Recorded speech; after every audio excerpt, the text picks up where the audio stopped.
Hello সোনামণিরা, আমি আবার তোমাদের জন্য নতুন আরেকটি ড্রয়িং নিয়ে চলে আসলাম। আজকে আমরা দেখব কিভাবে খুব সহজে দোয়েল পাখি আঁকা যায়। দেখতেই পাচ্ছ, প্রথমে একটা গোল করছি, তারপর নিচে আর একটা ডিমের মতো করে দিচ্ছি। এখন এই যে ঠোঁট বা লেজটা ড্রয়িং করে ফেললাম। আমরা এই যে ঠোঁটের হালকা হালকা ড্রয়িং করছি, উপরে হালকা দাগ দিয়ে দিলাম। প্যাটটা কিন্তু একটু ডাউন করে ড্রয়িংটা করে নিয়ে আসলাম। প্যাটের সাথে এই যে পাটা করে দিচ্ছি। দেখতেই পাচ্ছ প্যাটটা কিন্তু খুব একটা ফুলাই নাই, আস্তে করে হালকা একটা করে, এবং প্যাটের নিচ থেকে আরেকটা পাও করে দিচ্ছি। ড্রয়িং চোখটা এঁকে দিলাম, পাখা করে দিচ্ছি। এখন হালকা হালকা করে স্কেচ করে দিচ্ছি।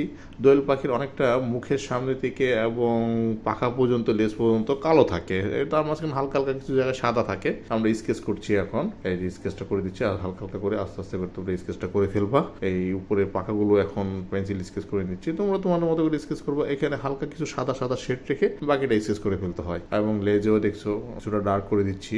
এই ভিতরের অংশটুকু ডার্ক থাকবে, বাইরের অংশ লেজটুকু হালকা একটু কালো থাকবে। যেহেতু এটা ভিতরে ভাত আছে, তার কারণে ওখানে ডার্কটা বেশি। আরেকটা পাখা পিছনে আরেকটা পাখা দেখা যাচ্ছে, ওখানে একটু করে দিলাম।